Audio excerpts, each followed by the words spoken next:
नमस्कार, मैं हूं जल्पा क्षत्रिय और आप देख रहे हो राष्ट्र प्रथम। राष्ट्र की भक्ति करते हैं, किसी पक्ष की भक्ति नहीं। चर्चा में है आजकल दो पद यात्राएं, कांग्रेस की भारत जोड़ो यात्रा और प्रशांत किशोर की जन सुराज यात्रा। इन दोनों ही पद यात्रा के बारे में आज हम चर्चा करने जा रहे हैं। पहले बात करते हैं कांग्रेस की भारत जोड़ो यात्रा की।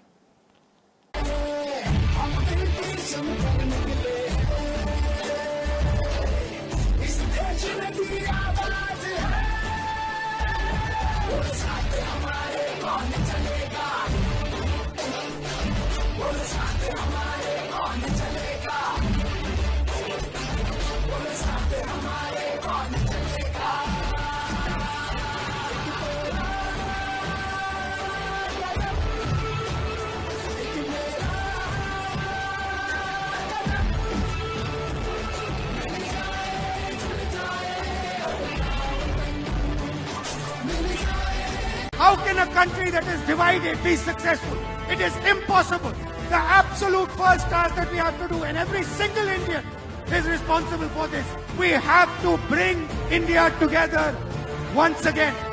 We have to bring all our communities, all our religions, all our people, all our states together. And we have to say that enough. This is not many countries. This is not many religions. This is not many castes. This is first one country.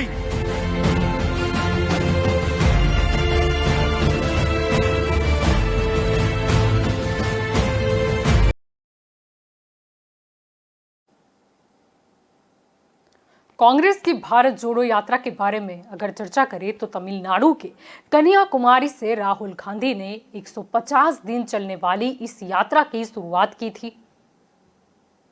7 सितंबर से इस यात्रा की शुरुआत हो चुकी है। Root ऐसा तय किया गया कि यात्रा 12 राज्यों और 2 केंद्र शासित प्रदेशों से होकर गुजरे। आपको बता दें कि 3517 किलोमीटर लंबी इस यात्रा का समापन जम्मू कश्मीर में होगा। पार्टी के नेता राहुल गांधी इसमें सक्रिय तौर पर शामिल है। हर एक व्यक्ति का, हर एक संगठन का ओपिनियन होता है। बीजेपी का ओपिनियन है, आरएसएस का ओपिनियन है, वो ठीक है। हमारे लिए ये यात्रा जनता से जुड़ने की यात्रा है और जो नुकसान बीजेपी आरएसएस की विचारधारा ने देश का किया है, जो देश को बांटा है, नफरत फैलाई है, उसके खिलाफ हमने ये यात्रा निकाली।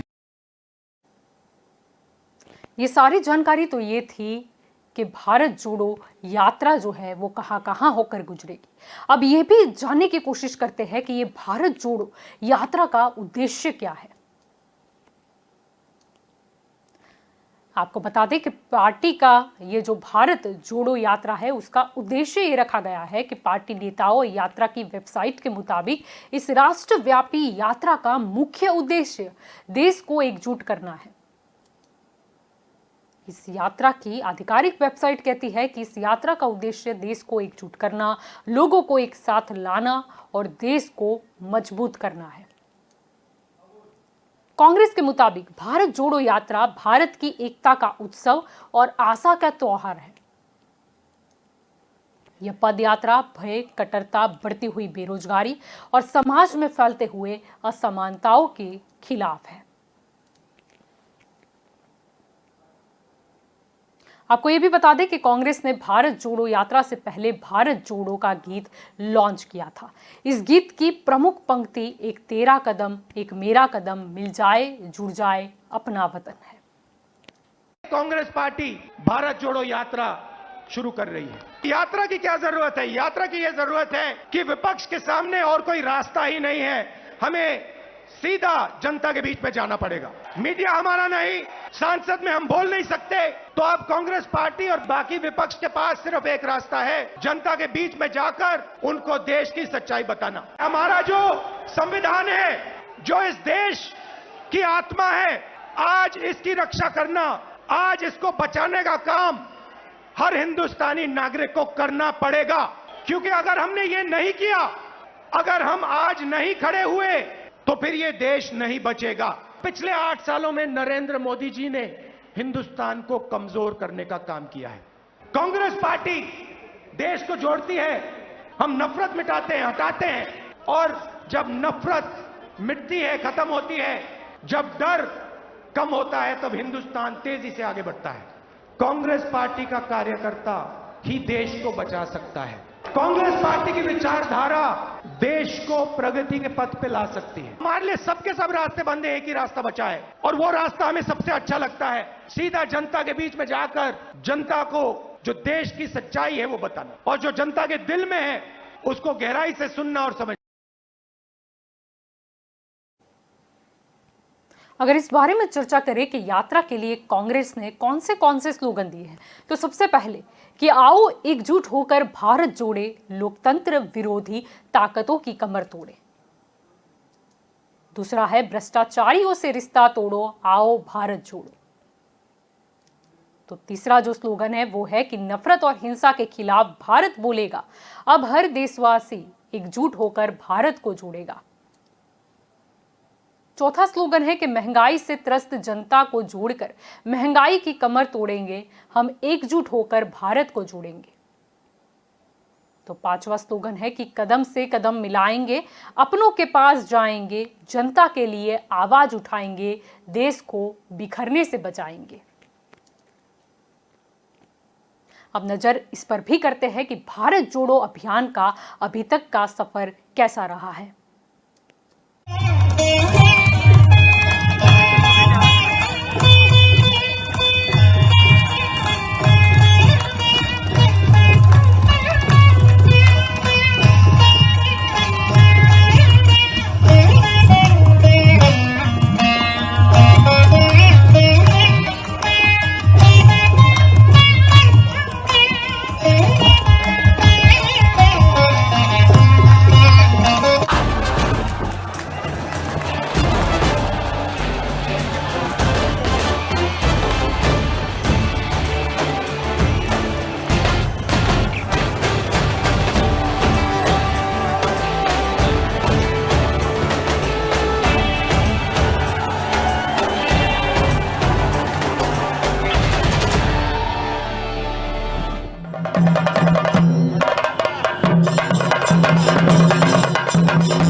All Keralans are very happy to receive Rahul Gandhi to revive the nation, to make a change in the nation.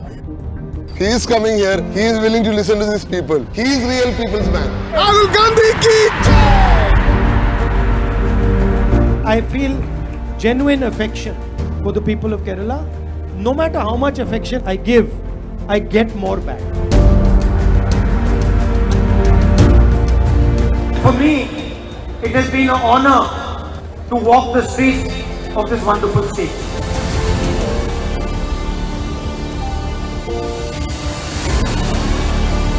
A divided and hate-filled Kerala or a divided and hate-filled India is not in our interest.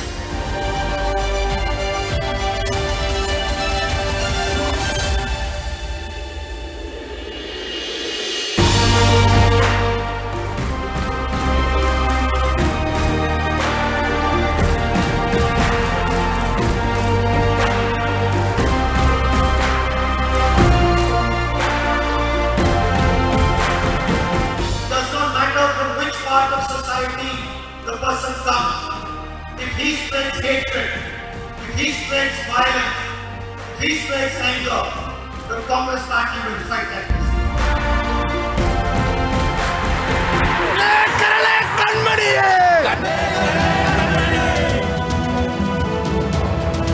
I'd like to end by thanking all of you for walking with us, for giving us your love, your affection and your support. We are permanently glad we can never repay this. Thank you.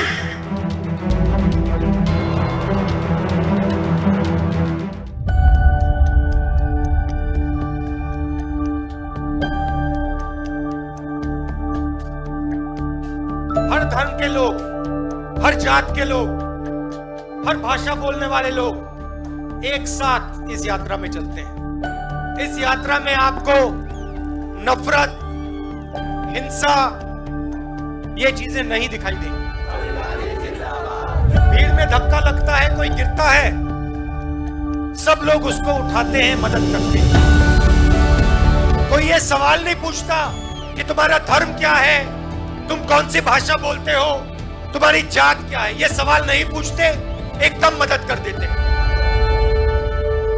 यही हमारा प्यारा हिंदुस्तान है।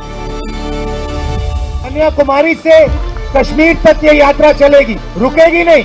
बारिश आ रही है, बारिश ने इस यात्रा को नहीं रोका। गर्मी, तूफान, ठंड इस यात्रा को नहीं रोकने वाली, क्योंकि यही हिंदुस्तान का इतिहास है, यही हिंदुस्तान का डीएनए है। और बीजेपी ने भ्रष्टाचार के सब रिकॉर्ड तोड़ दिए हैं। हर चीज में 40% कमीशन लेते हैं और 13,000 स्कूल एसोसिएशन ने कहा कि 40% कमीशन उनको देना पड़ रहा है। ना प्रधानमंत्री ने कार्रवाई की, ना चीफ मिनिस्टर ने। बेरोजगारी बढ़ती जा रही है। नोटबंदी और जीएसटी ने छोटे व्यापारियों का, स्मॉल और मीडियम बिजनेसेस की रीढ़ की हड्डी तोड़ दी। पूरा का पूरा फायदा चुने हुए 2-3 बड़े उद्योगपतियों को मिल रहा है। एक तरफ बेरोजगारी तो दूसरी तरफ महंगाई। बीच में कर्नाटक और हिंदुस्तान की जनता, गरीब जनता पिस रही है। जितनी भी नफरत, जितनी भी हिंसा ये करेंगे, हम हिंदुस्तान को जोड़ेंगे। आप इतनी दूर से चले, बारिश में आप आज यहाँ खड़े हो, आप सबका दिल से बहुत बहुत धन्यवाद। जय हिंद।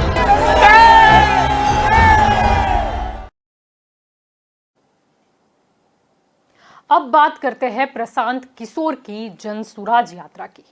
अपनी सटीक राजनीति से, अपनी रणनीति से देश की राजनीति में अलग स्थान बनाने वाले प्रशांत किशोर अब खुले तौर पर सक्रिय राजनीति में कदम रख चुके हैं। इसकी शुरुआत उन्होंने अपने गृह राज्य बिहार से कर दी है। पीके के नाम से मशहूर प्रशांत किशोर ने रविवार से ही जन सुराज पद यात्रा की शुरुआत की। पीके ने इसकी शुरुआत गांधी जयंती के दिन यानी कि अक्टूबर को पश्चिमी चंपारण के भितिहरवा से की। इस यात्रा को लेकर बिहार की सियासत में काफी चर्चा है और राजनीतिक दल अपने अपने हिसाब से इस यात्रा का आकलन भी कर रहे हैं। लेकिन प्रशांत किशोर की इस पद यात्रा का मकसद क्या है, ये जानना भी बेहद जरूरी है। गांधी की सत्याग्रह भूमि चंपारण से इसकी शुरुआत हुई है। गांधी जयंती यानी कि 2 अक्टूबर को पश्चिम चंपारण की भितिहरवा पंचायत में स्थित गांधी आश्रम से इसकी शुरुआत की गई है।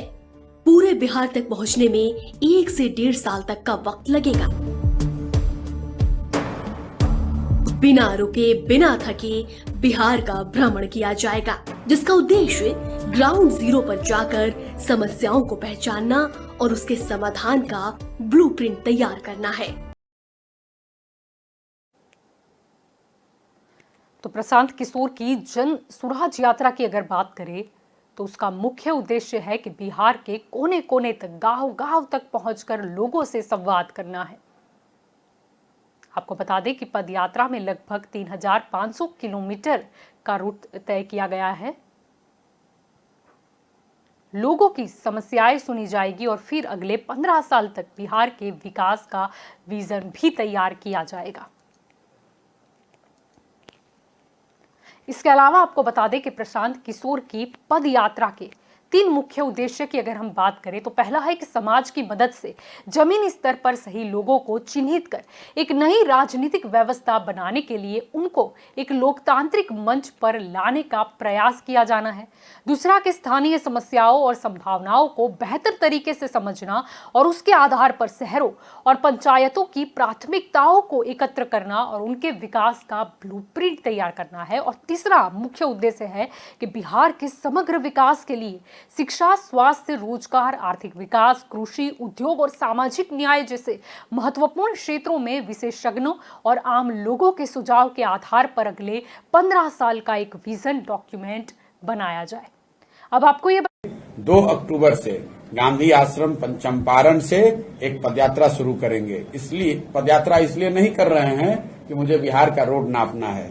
पदयात्रा इसलिए भी नहीं कर रहे हैं कि मुझे पैदल चलने का कोई वर्ल्ड रिकॉर्ड बनाना है। पदयात्रा इसलिए कर रहे हैं ताकि हर गांव, हर पंचायत, हर ब्लॉक, हर शहर, हर गली, हर मोहल्ले तक पहुंचा जाए, लोगों से मिला जाए, उनसे कुछ सीखा जाए, उनकी भावनाओं को समझा जाए और उनकी मदद से ही समाज में जो सही लोग हैं उनको ढूंढ कर निकाला जाए। इस पूरे अभियान को करने में जब मैं पदयात्रा 2 तारीख से शुरू करूंगा तो जब तक पूरा बिहार कंप्लीट ना हो जाए, एक बार चलना शुरू करेंगे तो जब तक पूरा बिहार कंप्लीट ना हो जाए तब तक वापस घर लौटकर नहीं जाएंगे। अगर बीमार नहीं पड़े या घर में कोई इमरजेंसी नहीं हुई तो एक बार चलना शुरू करेंगे तो पूरा बिहार करने में 1 से 1.5 साल का समय लग सकता है। उस पूरे 1 से 1.5 साल के दौरान घर वापस नहीं जाएंगे। जहां पर शाम होगी उसी गांव उसी शहर में रुकेंगे और अगले दिन वहीं से चलना शुरू करेंगे। तो रविवार को तो जन सुराज यात्रा की शुरुआत हो गई है। आइए एक नजर उस पर भी करते हैं कि जन सुराज यात्रा की शुरुआती सफर किस तरह हुई। करने के निकलते हैं, जो भी रास्ते में विघ्न बाधा हो उस बाधा को दूर करके आज जो अपने पूरे भारत पूरे बिहार के लिए जो हमारे सर ने प्रशांत किशोर जी ने ये जो सुराज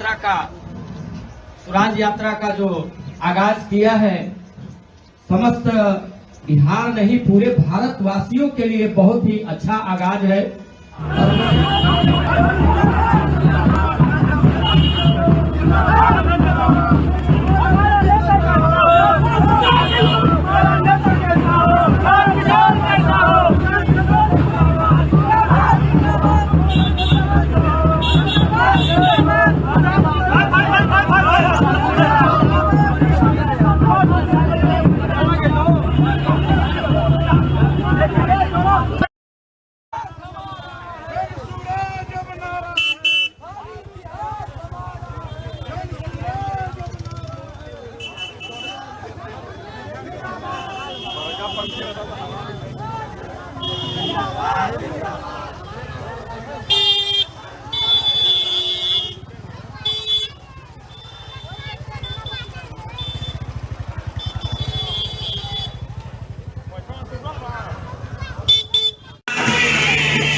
आज जाना है जी, चंपारण जाना है, लेट हो जाएगा। तो क्या हम लोग दूसरे गांधी से मिल रहे हैं क्या बिहार के? एक छोटे अनुयायी से मिल रहे हैं।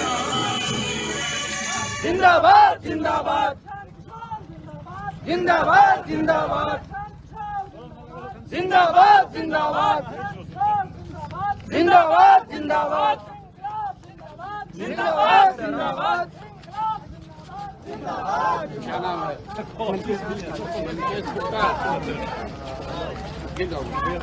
राम सराम क्या करते हो? चोरी करते हो? चलते रहिए, चलते अब पीके और राहुल गांधी दोनों की पदयात्राओं के अपने अपने लक्ष्य हैं। राहुल गांधी जहां 2024 लोकसभा चुनाव से पहले कांग्रेस को मजबूत करना चाहते हैं, तो वहीं पीके भी बिहार की जनता को लालू, नीतीश और बीजेपी की राजनीति से अलग नई सोच व नया विकल्प देने की कोशिश में है। हजारों किलोमीटर की हो रही इन पदयात्राओं की वजह से एक बार फिर से अतीत में हुई पदयात्राओं की भी चर्चा होने लगी है। इतिहास गवाह रहा है कि ज्यादातर पदयात्राओं ने नेताओं की किस्मत बदल दी और उन्हें सत्ता की कुर्सी पर काबिज भी करवा दिया था। साल 1983 में हुई चंद्रशेखर की भारत यात्रा, 2003 में हुई कांग्रेस नेता रेड्डी की 1400 किलोमीटर लंबी पदयात्राएं उन पदयात्राओं में शामिल है जिसने उन्हें और पार्टी को जबरदस्त लाभ पहुंचाया था। यहां हम ऐसी ही कई पदयात्राओं का जिक्र कर रहे हैं और बताने जा रहे हैं कि कब कब किस नेता ने पदयात्रा की और उसने कितना बदलाव लाया। सबसे पहले बात करें तो चंद्रशेखर की भारत यात्रा। तकरीबन 4 दशक पहले पूर्व प्रधानमंत्री और जनता पार्टी के नेता चंद्रशेखर ने भी पदयात्रा की शुरुआत की थी। कन्याकुमारी से 6 जनवरी 1983 को पदयात्रा शुरू हुई, जो कि नई दिल्ली में 6 महीने बाद पूरी हुई। इस पदयात्रा के दौरान चंद्रशेखर को जनता का बहुत समर्थन मिला और लोग उनसे जुड़ते चले गए। रोजाना तकरीबन 45 किलोमीटर इस यात्रा में तय किया जाता था। जब भारत यात्रा पूरी हुई तब चंद्रशेखर का कद काफी बढ़ चुका था। पूरी यात्रा के दौरान उन्होंने लोगों की समस्याओं को सुना और उन्हें समझने की कोशिश की। यात्रा के लगभग 6 साल के बाद चंद्रशेखर देश के प्रधानमंत्री बने। वे 10 नवंबर 1990 से लेकर 21 जून 1991 तक प्रधानमंत्री की कुर्सी पर काबिज रहे। इसके बाद बात करें तो राजशेखर रेड्डी की पदयात्रा। तो वही कांग्रेस नेता वाईएस राजशेखर रेड्डी ने अप्रैल 2003 में 1400 किलोमीटर की पदयात्रा की थी। उन्होंने 1 साल बाद कांग्रेस को शानदार जीत दिलाई और तत्कालीन चंद्रबाबू नायडू के नेतृत्व वाली तेलुगु देशम पार्टी यानी कि टीडीपी को उखाड़ फेंका था। कांग्रेस की जीत में रेड्डी की पदयात्रा का भी अहम योगदान माना गया था। इसके बाद बात करें तो जगन मोहन रेड्डी की पदयात्रा। तो वहीं अप्रैल 2019 में हुए आंध्र प्रदेश विधानसभा चुनावों के लिए वाईएसआरसीपी प्रमुख वाईएस जगन मोहन रेड्डी ने साल 2017 में शुरू होने वाली एक विशाल प्रजा संकल्प यात्रा शुरू की थी। इसमें राज्य भर में 3500 किलोमीटर से अधिक पैदल यात्रा की गई। इस यात्रा के बाद उन्हें 2019 में हुए विधानसभा चुनाव में एक तरफा जीत हासिल हुई। उनकी पार्टी को जहां 151 सीटें मिली तो वहीं टीडीपी को सिर्फ 23 सीटों पर ही सिमट कर रह जाना पड़ा। इसके बाद बात करें तो दिग्विजय सिंह की नर्मदा परिक्रमा यात्रा। मध्य प्रदेश के पूर्व मुख्यमंत्री और कांग्रेस के वरिष्ठ नेता दिग्विजय सिंह की नर्मदा परिक्रमा यात्रा ने राज्य में कांग्रेस पार्टी को जीत दिलाने में अहम भूमिका निभाई थी। दिग्विजय सिंह ने 3000 किलोमीटर से अधिक लंबी पैदल यात्रा की। इसकी शुरुआत 30 दिसंबर 2017 को की थी। नरसिंहपुर जिले के बरमान घाट से शुरू हुई सिंह की ये यात्रा वहीं पर 6 महीने के बाद समाप्त भी हुई थी। इस दौरान सिंह को जनता का खूब समर्थन भी मिला। इसके बाद 2018 में हुए मध्य प्रदेश विधानसभा चुनाव में कांग्रेस को सत्ता मिली और कमलनाथ मुख्यमंत्री बने। हालांकि ज्योतिरादित्य सिंधिया के बीजेपी में शामिल होने के बाद राज्य में कांग्रेस की सरकार गिर गई और वापस से शिवराज सिंह चौहान मुख्यमंत्री बन गए। अब आपको यह भी बताना जरूरी है कि जब देश में 2 पदयात्राएं हो रही है, अब सत्ता देश में भाजपा की है। भाजपा नेता की अगर हम बात करें प्रेम रंजन पटेल की, तो उनका कहना है कि 2 महीने पहले ही प्रशांत किशोर और कांग्रेस अध्यक्ष सोनिया गांधी के साथ एक बैठक हुई थी। इसके बाद कांग्रेस और प्रशांत किशोर के जरिए मीडिया में यह खबर फैलाई कि प्रशांत किशोर कांग्रेस के लिए काम नहीं करेंगे, लेकिन वास्तविकता यह है कि कांग्रेस और प्रशांत किशोर के बीच गुप्त समझौता हो चुका है और पीके कांग्रेस के एजेंडा पर ही काम कर रहे हैं। बीजेपी के प्रदेश प्रवक्ता ने यह भी कह दिया कि राहुल गांधी की भारत जोड़ो यात्रा के पीछे प्रशांत किशोर का ही दिमाग है। प्रशांत किशोर के कहने पर ही राहुल गांधी के भारत जोड़ो यात्रा से चुनावी प्रदेश हिमाचल प्रदेश और गुजरात को दूर रखा गया है। इसके अलावा बिहार को भी उनकी यात्रा में शामिल नहीं किया गया। प्रेमरंजन पटेल ने यह भी कहा कि यह प्रशांत किशोर को भी पता है कि अगर चुनावी प्रदेश में राहुल गांधी की यात्रा निकली तो यह दांव कांग्रेस पर उल्टा पड़ सकता है। भारत जोड़ो यात्रा से बिहार को दूर रखने के पीछे कारण ये भी था कि यहाँ खुद प्रशांत किशोर ने कमान संभाल रखी है। चलो, ये तो भाजपा का वक्तव्य हुआ, उनका एक निवेदन हुआ कि वो क्या सोचती है, लेकिन आपको ये भी याद दिला दे कि 8 अगस्त 1942 को महात्मा गांधी ने ब्रिटिश शासन को समाप्त करने का एक आह्वान किया था और मुंबई में अखिल भारतीय कांग्रेस कमेटी के सत्र में भारत छोड़ो आंदोलन शुरू किया था, जिस आंदोलन की आज़ादी दिलाने में अहम भूमिका रही। अब सालों बाद कांग्रेस भी भारत जोड़ो अभियान पर है, तो प्रश्न तो ये भी है कि कांग्रेस को इसकी जरूरत कहां पर लगी कि अब भारत जोड़ने की घड़ी आ गई है। भारत छोड़ो जो आंदोलन था वो तो बाहरी अंग्रेजों को उनके शासन के सामने लड़ने के लिए था, और अब जो भारत जोड़ो है वो किसके खिलाफ लड़ने के लिए है। अब प्रशांत किशोर ने आज तक खुद पर्दे के पीछे रहे बड़े बड़े नेताओं को बनाया है। अब आज वह जब बिहार में खुद मैदान में उतरे हैं लोगों के बीच, तो इसको क्या समझा जाए। अब जो भी उद्देश्य लेकर राहुल गांधी या प्रशांत किशोर निकले वह कितना सिद्ध होता है, ये तो हमें वक्त बता ही देगा। अब देखना यही होगा कि जनता ये जो नजर आ रही है आंदोलन में, चाहे वो राहुल गांधी के साथ हो या प्रशांत किशोर के सामने हो, क्या वो सारी जनता अगर कोई आह्वान होता है तो क्या वो उनका साथ मतों के लिए भी देंगे। ये देखना अहम रहेगा, क्योंकि राजनीति का अंत तो यही है कि जो भी समर्थन है वो मतों में तब्दील हो जाए। तो ये तो हमारी स्पेशल रिपोर्ट थी कि अभी देश में जो 2 पद यात्राएं निकली, एक राहुल गांधी कांग्रेस की भारत जोड़ो यात्रा और एक प्रशांत किशोर की जन सुराज यात्रा। तो अभी के लिए बस इतना ही। ज़्यादा जानकारी के लिए आप जुड़े रहे राष्ट्र प्रथम के साथ। नमस्कार।